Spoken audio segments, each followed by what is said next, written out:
hoy es de esos podcasts que a mí me llenan el alma. Porque voy a hablar de radio, voy a hablar de sección de informativos, voy a hablar de periodismo.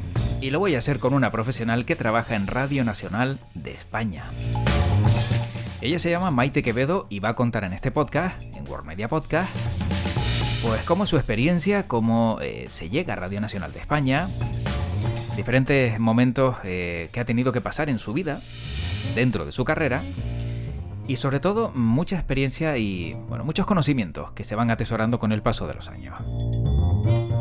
Insisto, la verdad que es de esos podcasts que a mí por lo menos me entretiene muchísimo y es una charla que voy a mantener con Maite que sé que me va a resultar tremendamente gratificante.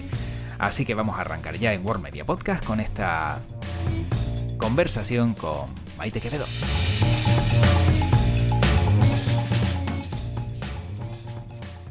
Y voy a saludar ya a Maite Quevedo. Ella es periodista en Radio Nacional de España y responsable precisamente de la provincia de Las Palmas. Maite, ¿qué tal? ¿Cómo estás? ¿Cómo estás? ¿Todo bien? Encantado de saludarte, todo bien por aquí y de hablar contigo porque hacía tiempo que quería conocer la experiencia en primera persona de alguien que está en una radio histórica, en una radio nacional como es Radio Nacional de España. Y para orientar un poco a la persona que está escuchando el podcast, Maite, ¿cómo se llega a Radio Nacional de España? Lo primero. Bueno, ¿cómo se llega? Yo no lo sé, te puedo contar cómo he llegado yo. Bien, vale. Yo creo que me vale. Yo, bueno, pues yo me fui a estudiar a la península y entonces llegó el momento que cuando empiezas a estudiar la carrera te dicen, pues ahora tienes que hacer práctica. Y un buen día estaba haciendo los exámenes y me llamaron el entonces director. Hola, soy director de Radio Nacional en Las Palmas. Queríamos saber si quieres hacer prácticas este verano aquí. Entonces yo le dije que sí, hice prácticas, después durante varios años que seguí estudiando, hice prácticas en otros sitios y al terminar la carrera y mis prácticas me llamaron para trabajar, así que empecé. Fui entrando y saliendo, por el camino estuve en algún otro medio de comunicación, hasta que al final se convocaron unas oposiciones y las aprobé. Entonces me tuve que ir a Melilla y bueno, volví y aquí estoy. Claro, porque esa era una de las siguientes preguntas que te iba a formular, ¿no? Al ser un ente público, al formar parte del gobierno de España, no es como una empresa privada, ¿no? Donde te contratan y estás 20 años y tranquilamente, ¿no? Aquí el paso, digamos, normalizado es estar por oposición. Claro, aquí lo primero que tienes que hacer son prácticas para entrar en la base de datos. Esto por si Uh-huh. alguien que nos escucha quiere entrar, es fundamental. El que Uh-huh. no está en la base de datos no entra. Entonces, cuando uno ya está en la base de datos, le pueden llamar para diferentes contratos, alguna sustitución, algo así, que pueda hacer falta en la empresa. Y una vez que está dentro, pues se convocan las oposiciones y te presentas. A veces son oposiciones abiertas, no siempre. Vale, ¿qué pasa? Que si estás dentro, algún puntito rascas, aunque sea por antigüedad. Claro. Entonces, esa es la base. Una vez que ya te sacas la posición, pues ya claro, es toda España, como bien has dicho, y las plazas salen en diferentes puntos. Cuando yo me presenté, por ejemplo, había en Ávila, en Cuenca, en ya no me acuerdo ni dónde, porque además primero salen unas plazas, luego son los traslados y entonces las plazas que eran ya no eran y terminan siendo otras totalmente diferentes, como por ejemplo la mía Melilla, que no estaba ni al principio, y bueno, pues yo me fui para allá, que fue donde aprobé. ¿Y cuánto tiempo estuviste en Melilla? Más de 3 años. ¿Y qué Sí, me tal? fui en octubre de 2013 Uh-huh. y regresé a Gran Canaria en enero del 17. Bueno, pues fue un giro de 180 grados. Yo me quería ir porque en aquel momento de la vida quería un cambio de aires y bueno, qué mejor cambio que irte al norte de África Uh-huh. con una mezcla de culturas y demás, pero de reconocer que fue muy duro, muy intenso, porque llegamos la mitad de la plantilla nueva.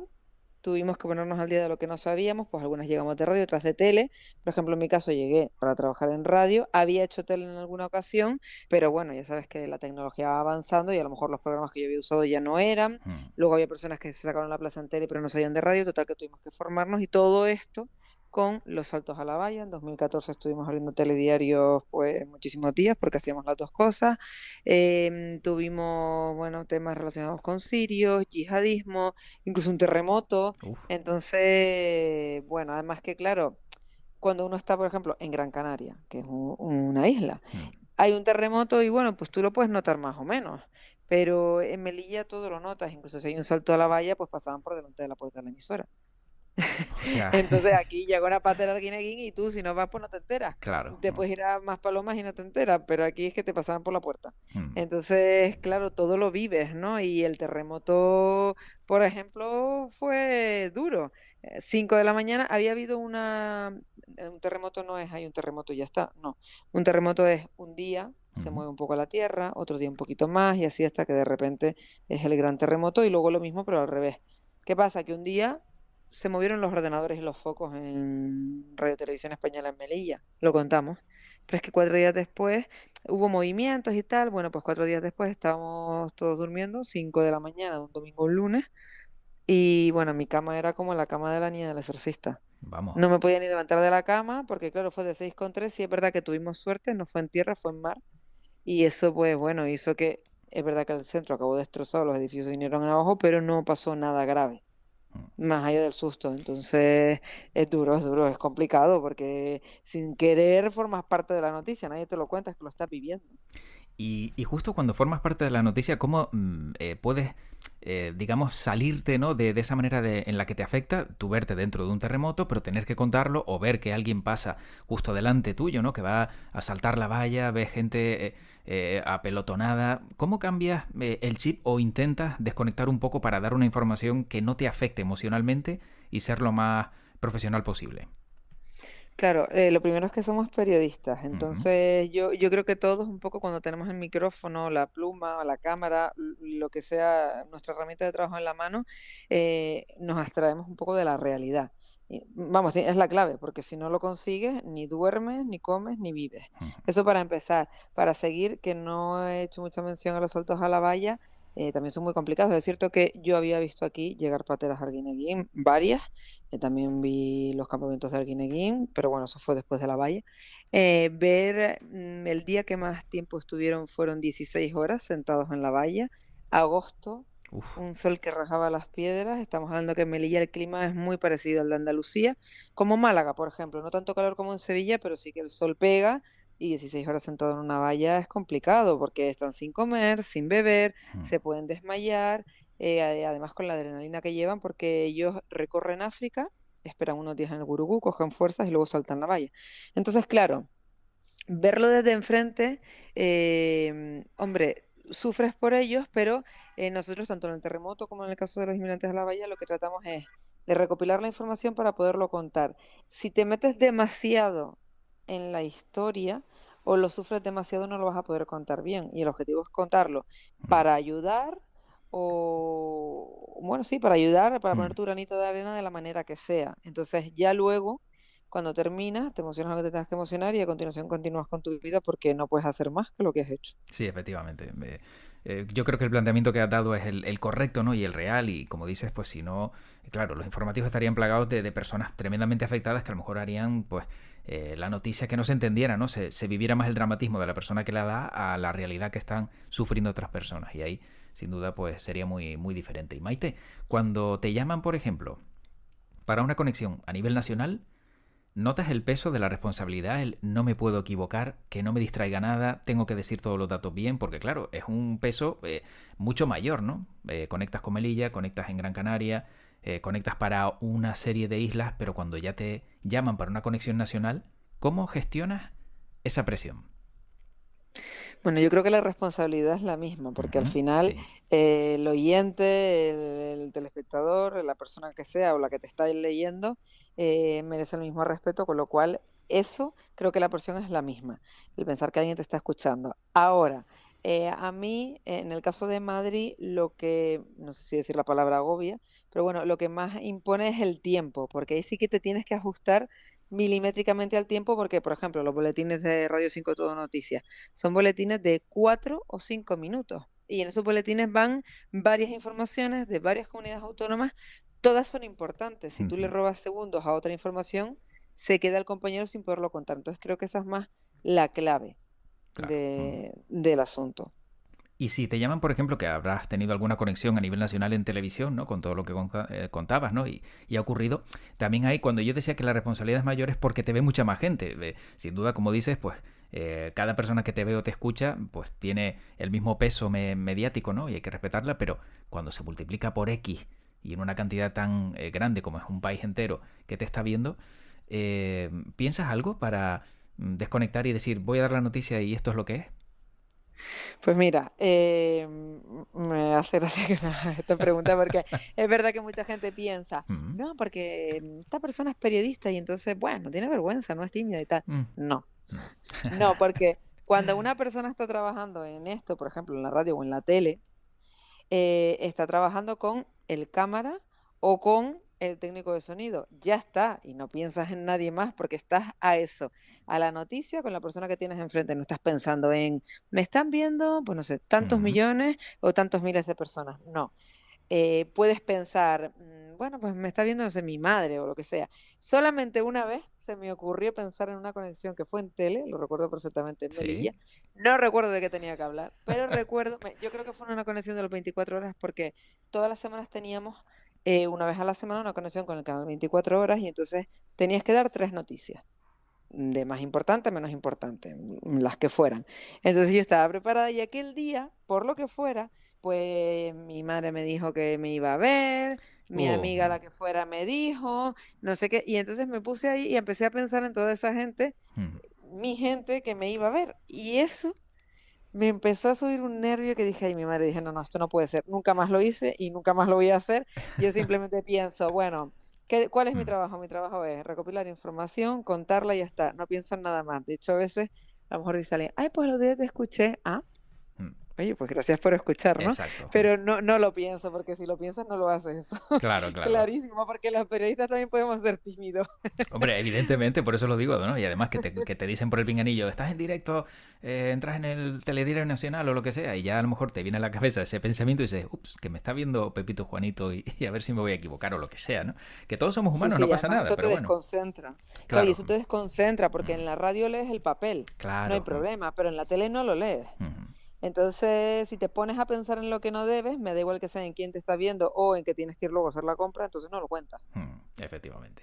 Oye, ¿y de qué manera gestionas siendo un medio público, Radio Nacional de España, la información política? Porque hay que ser tremendamente aséptico y hay que tener cuidado, entiendo, que la información sea bien clara, pero que nadie pueda sentirse ofendido o alguien diga que se está favoreciendo a, ¿no? Que entiendo que también ahí siempre hay que tener un poco más de cuidado que en una radio privada, por ejemplo.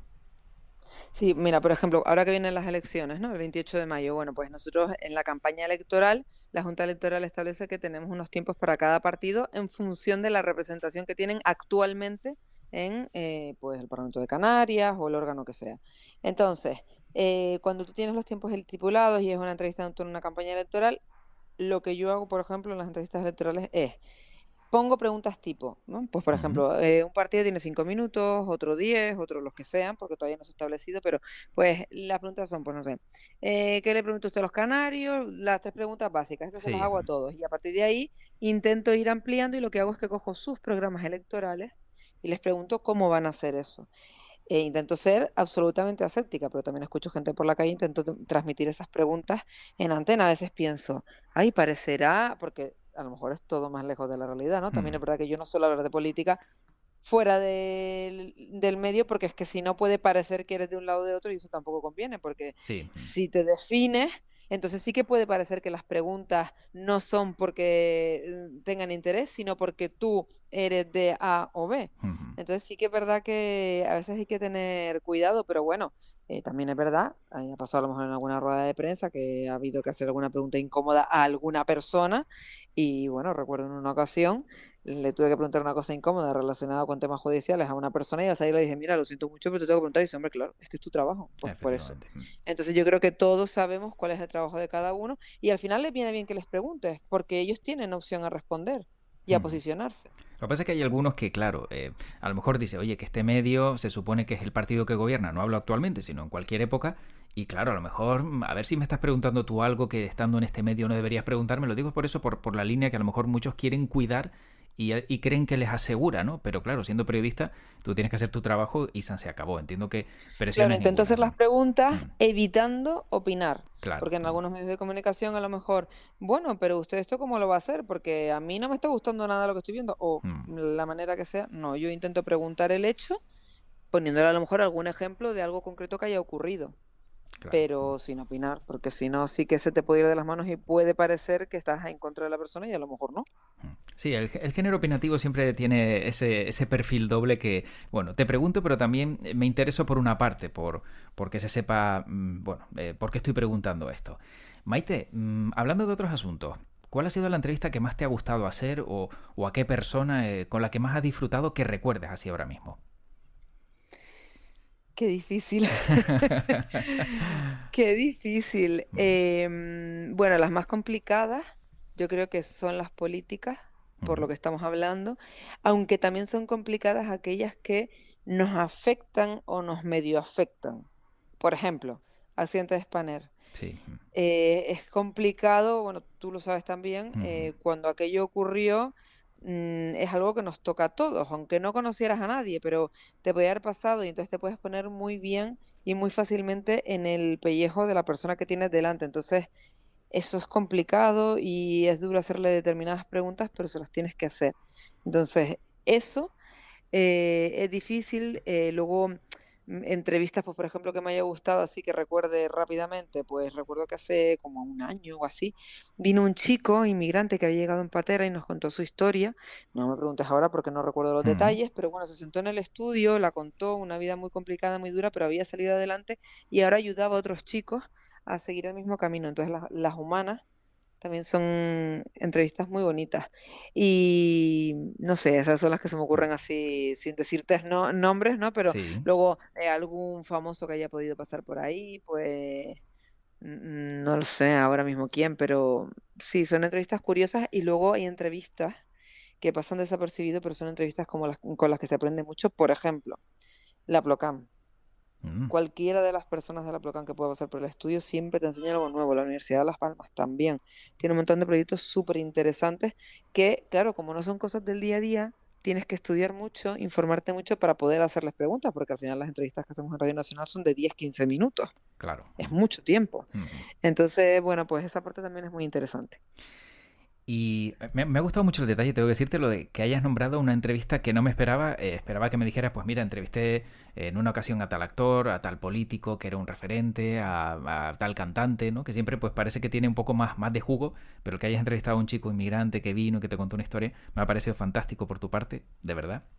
Porque siempre es algo Es que es como... Sí, verdad, es sí, que sí, no, siempre pero hablamos claro, de es ello que además te ha salido y, lo primero, con lo cual no es ni siquiera nada preparado, sino que es que te ha venido a la cabeza la primera. Y eso es lo Y importante. además que, ¿sabes qué pasa? Que aquí en Gran Canaria, por ejemplo, o en Mm. cualquiera de las Islas Canarias, estamos acostumbrados a ir a los muelles, a ver llegar las pateras, los ves a distancia, no te puedes acercar a ellos. Cuando yo estuve en Melilla, nosotros, además de verles en la valla, cuando había saltos, es que nos metíamos dentro del SETI. O sea, nosotros Mm. pensábamos que el micro nos protegía. No es que ellos no fuesen a hacer nada, es que son personas que saltan la valla con la adrenalina a tope, Mm. personas de casi 2 metros, y hombre.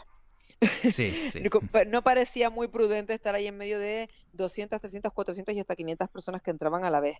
Y sus historias también, bueno, las contábamos precisamente en conexiones con Madrid. Ellos, algunos eran estudiantes, hablaban idiomas y impactaba, ¿no? Porque son personas totalmente ajenas cuando las ves sentadas, pero cuando ya te empiezas a enterar de que son personas como tú, que han intentado tener las mismas oportunidades, pero que no han podido simplemente porque han nacido donde hayan nacido, pues claro, luego conoces la historia de este otro chico con el que por supuesto pude hablar más rato y además sí que hablaba bien castellano, pues bueno, yo creo que esas cosas también hay que contarlas, más allá de si Pues sí. llegaron 20, 50, 70 o si eran mujeres o en fin. Mm. ¿Y cuál ha sido la entrevista más incómoda? Al igual que ya hemos conocido la más bonita, donde te hayas sentido más, no digo maltratada, pero sí, no sé, agredida verbalmente por el interlocutor o interlocutora que has tenido delante.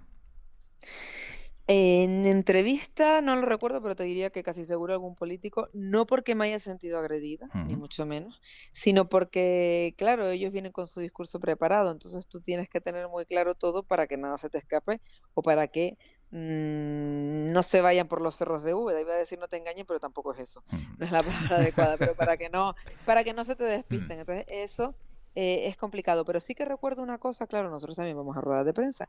Entonces recuerdo una época que hubo un conflicto laboral y había una persona al frente del cabildo y entonces yo hablaba con las personas que estaban en ese conflicto laboral y me tocaba también ir a ruedas de prensa a ver a esa persona que dirigía el cabildo en aquella época. Y entonces recuerdo pues tendría yo 24 años, 25, súper joven, empezando, Mm, y recuerdo de discutir con el político en cuestión porque decía, no me acuerdo lo que decía, pero supongamos, no, porque es que ellos solo trabajan 5 horas al día. Y yo, mira, es que acabo de hablar con ellos ahora por la mañana, me han dicho que son 7. No, porque ya, pero es que a mí me han dicho, claro. entonces, eso sí que, claro, se enfadan y no se dan cuenta que no es que yo tenga ganas de meterle a nadie el dedo en el ojo, porque nada más lejos de la realidad, es simplemente que necesito respuestas para poder contar las dos partes y que todo quede reflejado, que al final es lo importante, para que ya luego cada uno en su casa opine lo que le parezca, no le des tú la opinión hecha. Ujú. Sí, sí, exacto. Tú das las dos versiones y cada uno que decida lo que considere y ya está. Luego ya... O por lo menos eh, lo mm, intentamos, hay veces que no quieren dar exactamente. otra versión. Exactamente. Bueno, y ya, cerrando este capítulo de sensaciones y diferentes entrevistas, ¿dónde te has sentido más vulnerable? ¿Qué es lo que más te ha tocado el corazón de lo que has tenido que contar y lo que has visto en todos estos años? Bueno, em, yo creo que te repetiría lo mismo de antes. Todo lo que tiene que ver con la vulnerabilidad de las personas, pues no sé, me acuerdo de los inmigrantes, o me acuerdo, por ejemplo, de ir a ver a niños con cáncer al hospital, Ujú. o de ir a hablar a lo mejor con sus padres, o por ejemplo el accidente aéreo. Todo eso que tiene que ver con el corazón de las personas. Yo creo que eso es lo más duro con diferencia, porque es que hay veces que dices, madre mía, me bebería las lágrimas. Claro.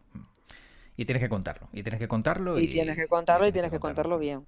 Ujú. Sí, sí, sí, sí. Es que te beberías las lágrimas. Por ejemplo, el primer aniversario del accidente aéreo, Ujú. me acuerdo que mi entonces jefa me dijo, bueno, pues nos repartió cada uno un punto. A mí me tocó ir a las canteras que lanzaban ahí las 154 rosas blancas.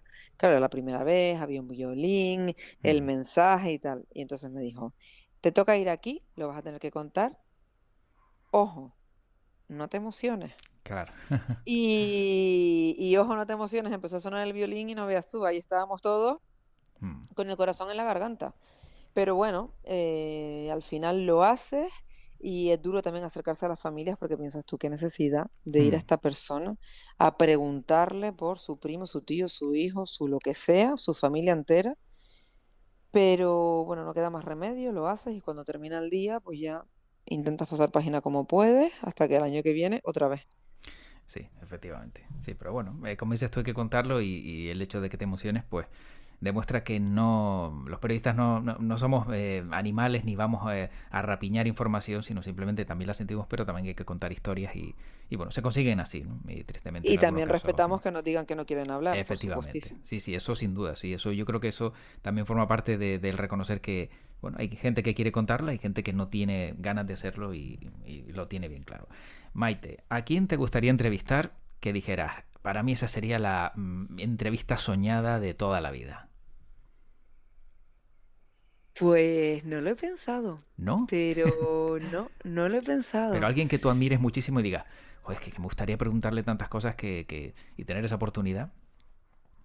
Mira, no lo he pensado, pero sí te digo que, por ejemplo, una vez, no digo que fuese la entrevista soñada, Ujú, pero bueno, cada uno tiene etapas en su vida, ¿no? Hay etapas que son más fáciles y otras que son más difíciles, y a veces cuando atraviesas etapas difíciles, pues lees a lo mejor algún libro de autoayuda o ujú, simplemente por curiosidad y demás.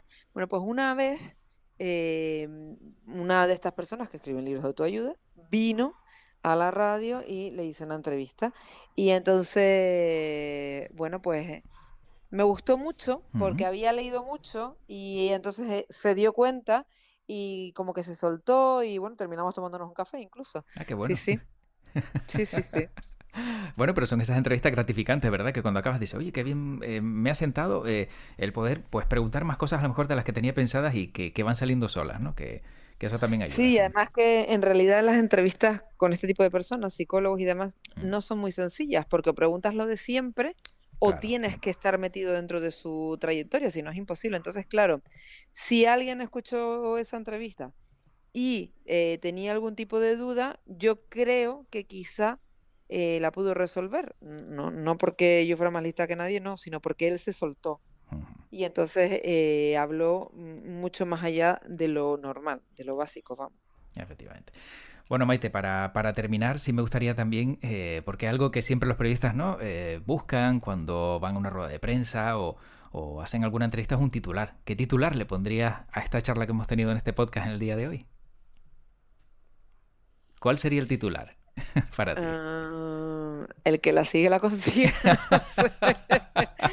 Pero eso lo digo porque es verdad que cuando estudiaba, el Sí. primer año me llamaron de Radio Nacional, pero luego yo me fui empeñando en, vale, pues ahora me convendría prácticas en este sitio. Y allí que fui, aunque me dijeran que no sé qué, que si la universidad no tenía convenio, pues yo me empeñaba y al final lo conseguía.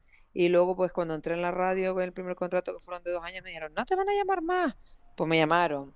Y entonces, bueno, yo creo que no porque yo haya entrado en Radio Nacional, que podría haber sido cualquier otro medio de comunicación, sino porque yo creo que el que trabaja al final, Mm. pues se va colocando en donde quiere y puede, porque no siempre es exactamente el sitio, pero bueno, mientras puedas hacer lo que te gusta, creo que nos podemos dar con un canto en los dientes. Pues sí. Y sobre todo mucho esfuerzo, ¿verdad? Que nadie te regala nada y cuando dicen, qué suerte has tenido, no, detrás tengo mucho bagaje, muchas horas y eso siempre hay que reconocerlo, que a lo mejor no todo el mundo conoce la historia y la historia suele ser bastante larga. Bueno, es que ya son años, ¿eh? Porque las Claro. prácticas estas que digo de Radio Nacional las hice Mm. en el año 2001 y el primer contrato lo firmé en octubre de 2004. Así que Ha pasado. calcula, Ha pasado tiempo, ha pasado tiempo. ha Pues me quedo pasado con ese tiempo. titular y así se va a titular este podcast Maite Quevedo, el que la sigue la consigue. O sea, y el que lo oiga dirá, ¿y qué ha pasado aquí? ¿Qué hay en este podcast? Pues bueno, habrá que escucharlo para saber por qué ese titular. Hombre, yo creo que está bien, porque al Mm, final estamos en una sociedad en la que a veces creemos que en el sofá de casa nos van a llegar las cosas y no es así. efectivamente, sin duda. Así que las nuevas generaciones tienen que tenerlo claro. Hay Mm. que trabajar para poder llegar a algún sitio. Y esforzarse un poquito más, que parece o da la impresión de que esperan que, bueno, que te toquen a la puerta en muchas ocasiones y las cosas no van así. Pero bueno, Y bueno. el euromillón no toca siempre. No, te diría que no toca nunca, toca muy poco. Bueno, a algunos, pero a nosotros no. No, a nosotros no nos llega, no nos llega.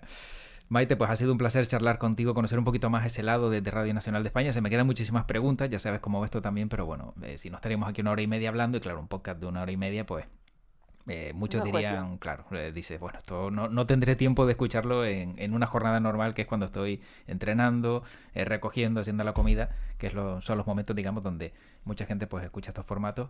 Pero bueno, oye, ¿qué te parece el formato podcast también, aprovechando?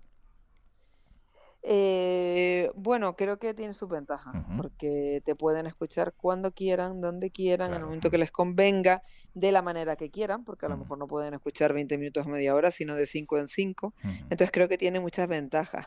Es verdad que una entrevista, pues bueno, se puede escuchar cuando quieras. Si es algo de actualidad, pues ya, si la escuchas una Sí, semana después, igual pierde, ¿no? sí, Pero sí, bueno, pero creo que tiene muchas facilidades y también para que la puedas escuchar de cualquier parte del mundo, claro. sin Y duda. las veces que tú quieras. Sí, bueno, pero los que somos de radio siempre tenemos ahí la radio metida en el cuerpo y eso no se le quita, vamos, a uno ni con agua caliente, ¿verdad? No, eso es para siempre. Para siempre, para siempre. Maite, un placer escucharte, gracias por este ratito y mucha suerte en el futuro y sobre todo pues te seguiremos escuchando en Radio Nacional de España, que siempre es un placer. Gracias a ti por llamar. Un fuerte abrazo, chao.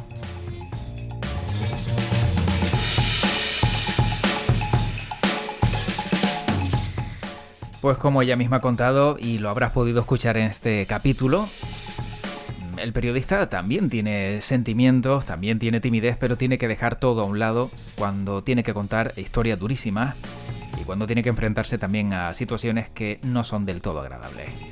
Y todo por el hecho de poder contarlo y que tú, que estás al otro lado, te enteres de lo que está ocurriendo en ese preciso instante. Como te decía, ha sido un placer estar este ratito con Maite, conocer esa historia, saber un poco más, ¿no?, del lado del periodismo desde Radio Nacional de España. Y le tengo que agradecer también que se haya sumado al podcast de World Media. Bueno, como siempre, ya sabes que a mí tan solo me queda darte las gracias también por estar al otro lado, por escuchar este capítulo, este podcast, y que te invito a seguir escuchando más contenidos de World Media, que nos encuentras en worldmedia.es y que también en las diferentes redes, en iVoox, en Spotify y en todas las plataformas, pues vas a poder escuchar estos ratitos de conversación. Me despido, soy José Luis Martín y como siempre te deseo lo mejor. Y ya sabes que para terminar siempre te digo lo mismo y eso es que tu podcast te acompañe y cuídate mucho.